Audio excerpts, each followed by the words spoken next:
दोस्तों ये कहानी है एक सोल्जर और एक कैदी की, जो एक दूसरे को ठीक से जानते तक नहीं, लेकिन उनके बीच एक ऐसा बॉन्ड बन गया कि वो एक दूसरे की फीलिंग्स तक को समझने लग जाते हैं, यहाँ तक कि वो एक दूसरे के लिए रोते तक है। आखिर एक कैदी और एक सोल्जर के बीच ये कैसा बॉन्ड था, ये हम आज की मूवी कैंप एक्सरे में एक्सप्लेन करने वाले हैं। मूवी शुरू होती है, हम देखते हैं कि अभी कुछ दिन पहले ही अमेरिका पर एक बहुत बड़ा आतंकी हमला हुआ है, जिसके बारे में न्यूज में दिखाया जा रहा है कि अमेरिका के बहुत ही मशहूर ट्विन टावर को उड़ा दिया गया है और उसमें बहुत सारे बेगुनाह लोगों की जानें चली गई हैं। इस खबर को देखकर एक आदमी कई फोन निकालता है, लेकिन वो किसी को कॉल नहीं करता पर दुआ करने लगता है। फिर वहाँ कुछ अमेरिकी कमांडो आते हैं और उसे उठा ले जाते हैं, जिसके बाद उसे पूरे दुनिया घुमाया जाता है और एक ऐसी जगह लाया जाता है जो किसी की नजर में नहीं है। दरअसल ये एक डिटेंशन कैंप है, जहाँ सेल तो है लेकिन वो खुले हैं, जहाँ कैदियों को जानवरों की तरह रखा जाता है। और इस कैंप का नाम है डेटा कैंप। यहाँ लोगों की ड्यूटी हर दिन रात बदलती रहती है और हर महीने नए कमांडो पोस्ट किए जाते हैं। यहीं पर वो शख्स भी कैद है जिसे हमने कहानी की शुरुआत में देखा था। अब सीन शिफ्ट होता है और हम उसी कैंप में 8 साल बाद का सीन देखते हैं, जहाँ कुछ नए सोल्जर्स पोस्ट हुए हैं जो अभी बहुत जवान है और उसमें एक लड़की भी मौजूद है जिसका नाम था एमी। अब सबको लाइन में खड़ा किया जाता है और इस जगह के बारे में डिटेलफुली बताया जाता है। सुपीरियर कमांडर रन सबको बताता है कि तुम्हें यहाँ 18 घंटे की रोटेशन शिफ्ट में काम करना पड़ेगा और ध्यान रखना हर 3 मिनट पर तुम्हें इस सेल में कैदियों को चेक करते रहना पड़ेगा ताकि वो सुसाइड ना कर ले, क्योंकि वो अच्छी तरह से जानते थे कि वहाँ से ये लोग भाग नहीं सकते, वो कुछ कर भी नहीं सकते, इसलिए वो जरूर ऐसा कदम उठाएंगे। लेकिन उनकी जानें हमारे लिए बहुत कीमती है। कुछ कैदी तुम्हारे टेस्ट लेंगे क्योंकि वो तुमसे काफी बड़े हैं, कुछ तो तब से है जब तुम लोग हाई स्कूल में रहे होंगे। वो सबके साथ एक और बात शेयर करता है कि तुम्हें कभी भी उन्हें कैदी नहीं बोलना बल्कि डिटेनेस बोलना है। और हाँ, ध्यान रखना ये कोई जेल नहीं है बल्कि एक वॉर जोन है, जहाँ गोलियां या मिसाइलें नहीं चलती, लेकिन फिर भी ये जगह बहुत खतरनाक है, इसलिए हर किसी को अलर्ट रहना चाहिए। कभी भी कुछ भी हो सकता है। अगर तुम में से किसी को लग रहा है कि तुम इन डिटेनेस को भगाने से रोक रहे हो तो तुम गलत हो। इसके लिए यहाँ बहुत सी एडवांस चीजें लगाई गई हैं। बस तुम्हें इतना काम करना है कि उन्हें मरने से रोकना है और ये तुम्हारा असली काम है और आज से ही इस पर तुम लोग लग जाना। और इसी बीच रन के वॉकी टॉकी पर मैसेज जाता है कि एक कैदी काबू से बाहर हो गया है और हमें तुरंत 4 लोगों की जरूरत है। ये सुनकर रन इन लोगों को देखता है और हंसते हुए कहता है कि पसीने छूट रहे हैं क्या अभी से। फिर एमी हाथ उठाती है और जाने की परमिशन मांगती है। रन उससे कहता है कि तुम्हें उसका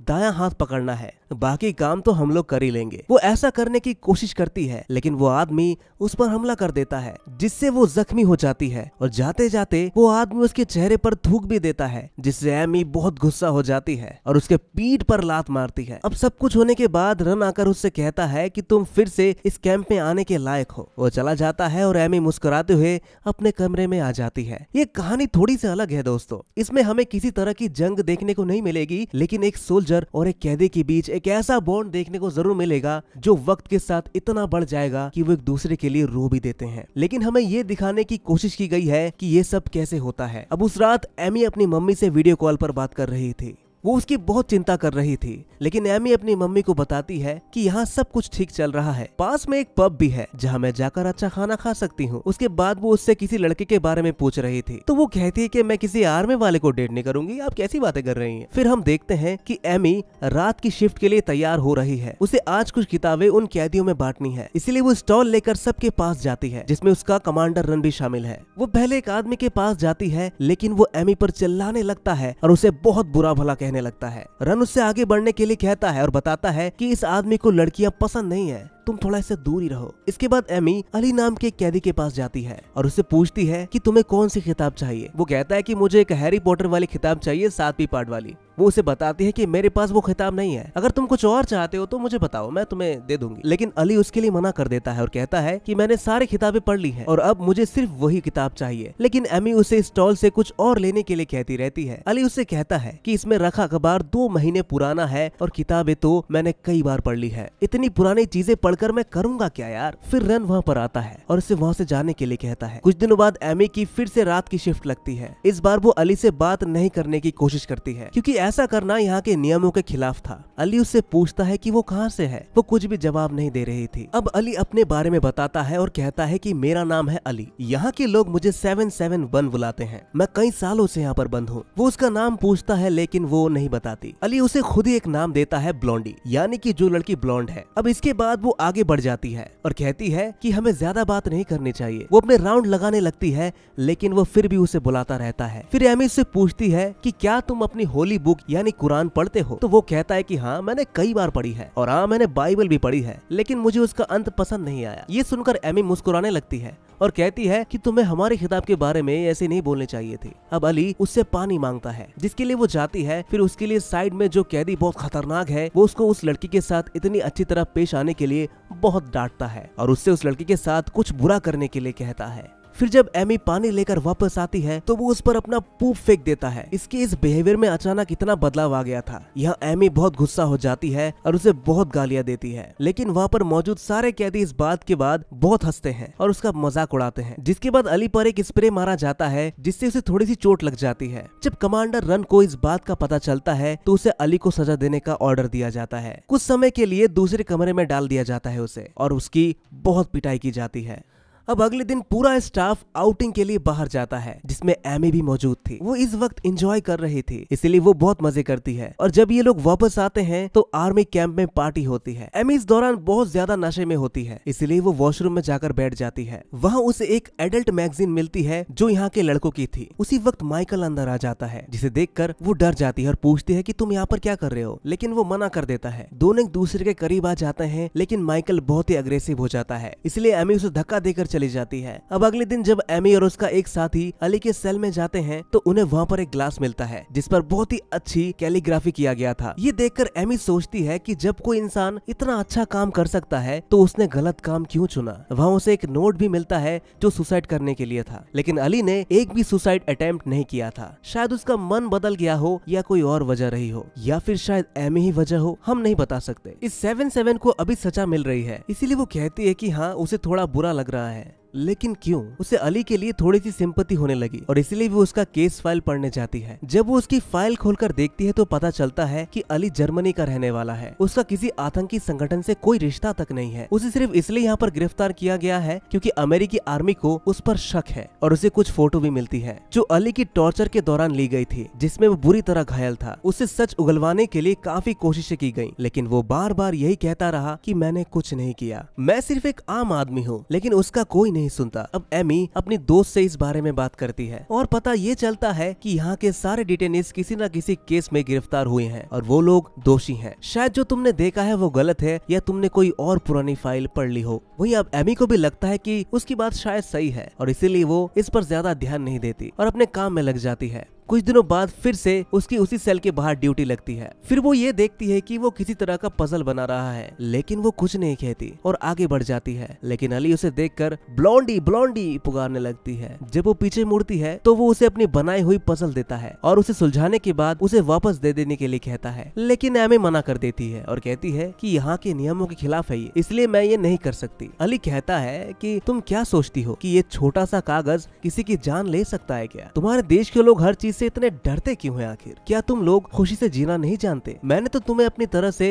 ये तोहफा दिया था और तुमसे अच्छे से बात भी कर रहा हूँ, लेकिन तुम मुझसे ठीक से बात तक नहीं कर रहे हो, आखिर क्यों? वो कहती है कि मैंने कल लाइब्रेरी में तुम्हारे लिए हैरी पॉटर की किताब ढूंढी लेकिन मुझे मिली नहीं। फिर अली कहता है, कोई बात नहीं, जरूरी नहीं कि हर चीज वो चाहे वो उसे मिल जाए। लेकिन एमी के चेहरे से साफ पता चल रहा था कि वो खुश नहीं है, लेकिन वो कुछ नहीं बोली और चुपचाप वहाँ से चली गई। अब ऐसे ही 8 महीने बीत गए। एमी को अब यहाँ रहने की आदत सी पड़ गई है। उसे सब कुछ पता चल चुका था। वो माहौल के साथ ढल गई है, इसलिए अब जब वो सबको खाना दे रही होती है तो कोई नहीं ले रहा था और मना कर देते हैं क्योंकि उस फ्लोर पर मौजूद सारे कैदी भूख हड़ताल पर थे और इसकी वजह थी उनका एक दोस्त जिसका नाम 650 था। उसे एक मशीन की जरूरत थी जो आर्मी नहीं दे रही थी, इसलिए उसके सारे दोस्त उसके लिए भूख हड़ताल पर बैठे हुए थे। अब एमी अली से खाने के लिए बोलती है लेकिन वो भी मना कर देता है। वैसे भी कुछ दिनों बाद उनकी हड़ताल खत्म हो जाएगी क्योंकि उस कैदी को वो मशीन मिल गई और असल में जो मशीन उसने मांगी थी वो एक वजन कम करने वाली मशीन थी जिसका कोई और इस्तेमाल नहीं कर सकता सिवाय उसके। अब जब एमी ये देखती है तो वो अली से पूछती है कि जब तुम में किसी को भी इस मशीन की जरूरत नहीं थी तो तुम उसके लिए हड़ताल क्यों कर रहे थे? तो अली बताता है क्योंकि वो हमारा दोस्त है और इसलिए हम सबके साथ में हड़ताल पर बैठे हुए थे।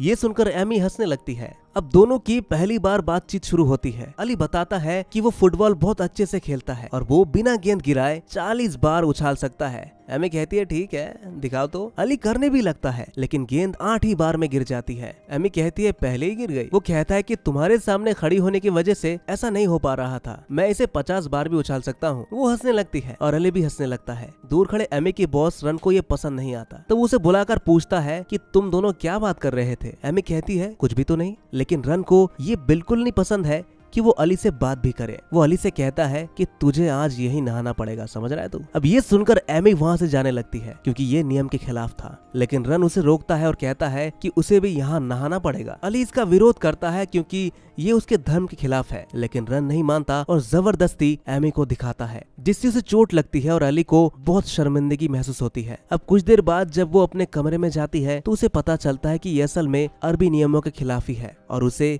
इसकी सजा मिल रही है। इसलिए वो अपने सीनियर ऑफिसर जेम्स के पास जाती है और उसे उस दिन की पूरी बात बताती है, लेकिन जेम्स रन के खिलाफ कार्रवाई करने से साफ मना कर देता है क्योंकि वो एमी का सीनियर है और कई सालों से यहाँ पर है। वो एमी का नाम खराब नहीं करना चाहता था। ये सब सुनकर एमी को बहुत बुरा लगता है, लेकिन वो कुछ भी नहीं कर सकती थी, इसीलिए वो वापस आकर अपने काम में लग जाती है। अगले दिन जब वो खाना खा रही थी तो उसके पास रन आता है तो उसे पता चल गया था कि एमी ने उसके खिलाफ शिकायत करने की कोशिश की थी, लेकिन वो कर नहीं पाई तो वो उसे धमकाकर वहाँ से चला जाता है। अब एमी को यहाँ दिन काटने में मुश्किल हो रही थी। उसे समझ में नहीं आ रहा था कि आखिर ये हो क्या रहा है, कहाँ पर हूँ मैं आखिर। उसे लगने लगा कि यहाँ जो कुछ भी हो रहा है वो सिर्फ और सिर्फ गलत है। यहाँ तो बेकसूर लोगों को भी जेल में डाला जाता है, जैसे कि अली। अब तो वो बेकसूर है। अगले दिन हम अली को देखते हैं जो तैयार होकर बार बार घड़ी देख रहा था क्योंकि एमी इसी वक्त आती है, लेकिन बहुत देर हो जाती है और वो नहीं आती। तो वो वहाँ पर मौजूद गार्ड से पूछता है कि एक लड़की आती थी यहाँ, कहाँ गई वो? गार्ड बताता है कि अब उसकी ड्यूटी रात की शिफ्ट में है। अब जब रात को एमी आती है तो अली सो रहा था तो वो उसे परेशान नहीं करती और चुपचाप चक्कर लगाने लगती, लेकिन अली को पता चल जाता है कि वो आ चुकी है तो वो उठकर उससे पुकारने लगता है। फिर वो उसके पास आती है। फिर अली उससे पूछता है कि तुम इस वक्त क्या कर रही हो यहाँ पर? वो बताती है कि मेरी रात की ड्यूटी लग गई है, आज से अब तुम सो जाओ, तुम्हारी नींद खराब हो जाएगी। लेकिन वो नहीं मानता,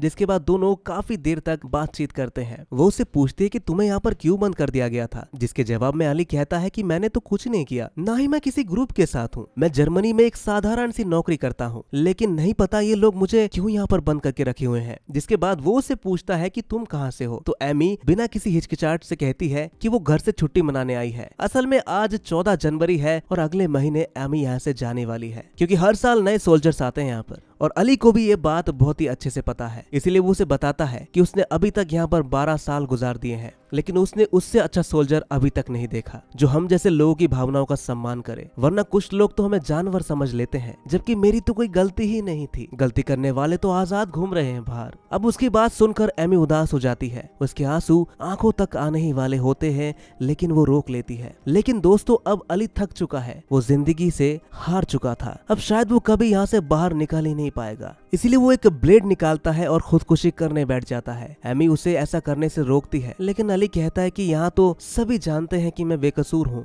लेकिन कोई कुछ करता ही नहीं। मैं जिंदगी से थक चुका हूँ। और फिर एमी अपने बारे में बताने लगती है, जो कि नियम के बिल्कुल खिलाफ था, लेकिन अब उसे कोई फर्क नहीं पड़ रहा था। वो कहती है कि मेरा नाम है एमी और मैं फ्लोरिडा में रहती हूँ। इसके बाद वो कई बातें करते हैं। कुछ देर बाद एमी वहाँ से आगे बढ़ जाती है और बहुत रोने लगती है। वो उसके आंसू उसके सामने नहीं बहा सकती थी। कुछ समय बीतता है और वो धीरे धीरे आगे बढ़ती है ताकि वो ये देख सके कि वो सच में खुदकुशी तो नहीं करने वाला। लेकिन अली अभी भी वैसा ही बैठा हुआ था और वो रो रहा था। उसे देखकर एमी भी रोने लगती है और वो उसका दर्द समझ रही थी। अपने परिवार से दूर रहना कैसा होता है आखिर। अब एमी उसके सेल का छोटा सा गेट खोलती है और उससे कहती है कि ब्लेड मुझे दे दो। अली उसे दे देता है, लेकिन एमी उसका हाथ नहीं छोड़ रही थी क्योंकि वो जानती थी कि कुछ दिनों में वो उससे अलग हो जाएगी। अली बहुत रोता है और उसे अपनी जिंदगी में खुश रहने की दुआ देता है। दूसरी तरफ एमी उसका हाथ नहीं छोड़ रही थी। वो इतने कम समय में अली से बहुत जुड़ गई थी। उसने उसके लिए सारे नियम तोड़ दिए थे और बिना किसी हिचकिचाहट के उससे सारी बातें करने लगी थी। लेकिन फिर कुछ शोर होता है, शायद कोई आ रहा था, इसलिए एमी वहां से चली जाती है। अब महीने बीतते हैं और अब वो वक्त आ ही गया था जब एमी को यहाँ से जाना था। वो आखिरी बार के लिए भी अली से नहीं मिलती और ऐसे ही चली जाती है। अब उस दिन एक नया सोल्जर आता है जो सबको खिताब देने के लिए आता है। अली उससे वही सवाल पूछता है जो उसने एमी से पूछे थे, लेकिन वो सोल्जर उससे बदतमीजी से पेश आता है। फिर अली को अपनी शेल्फ पर एक नई किताब दिखती है। वो वही किताब मांगता है और जब वो उस किताब का पहला पन्ना खोलता है तो उसमें लिखा होता है कि मुझे नहीं पता कि तुम्हारा दोस्त सच में एक अच्छा इंसान है या नहीं, लेकिन मैं जरूर जानता हूँ कि तुम एक अच्छे इंसान हो। और वो ये लाइन पढ़ने के बाद रोने लगती है। ये लाइन एमी ने लिखी थी। उसे देखकर वो बहुत इमोशनल हो जाता है और वो जाकर एक कोने में बैठ जाता है। एमी भी बिना किसी को दिखाए अपने आंसू बहा रही थी, एक ऐसे इंसान से बिछड़ने से जिसके बारे में वो कुछ नहीं जानती थी। उसे यकीन है कि वो बेकसूर है और वो भी उसके जैसा एक आम इंसान है। अब एमी पूरे सफर में रोती रहती है। उसके पास वो सारे पजल भी थे जो अली रोज उसे देता था। एमी उन्हें छुपा कर रखती है। अब अली भी उसकी दी हुई किताब को अपनी छाती से लगाए रखता है। इन दोनों की कहानी अधूरी रही, लेकिन ये कहानी यहीं पर खत्म होती है। खैर दोस्तों, 911 के बाद अमेरिका में ऐसे बहुत सारे लोग पाए गए जिन्हें बिना किसी शक के पकड़ लिया गया और फिर उनसे बहुत बुरा बर्ताव किया गया। ये कहानी भी उन बेकसूर लोगों के दर्द को दिखाती है। तो दोस्तों, कैसी लगी आपको ये कहानी कमेंट में जरूर बताइएगा और ऐसे ही मूवी एक्सप्लेनेशन के लिए द एक्सप्लेन्ड स्क्रीन को सब्सक्राइब जरूर कर लीजिएगा।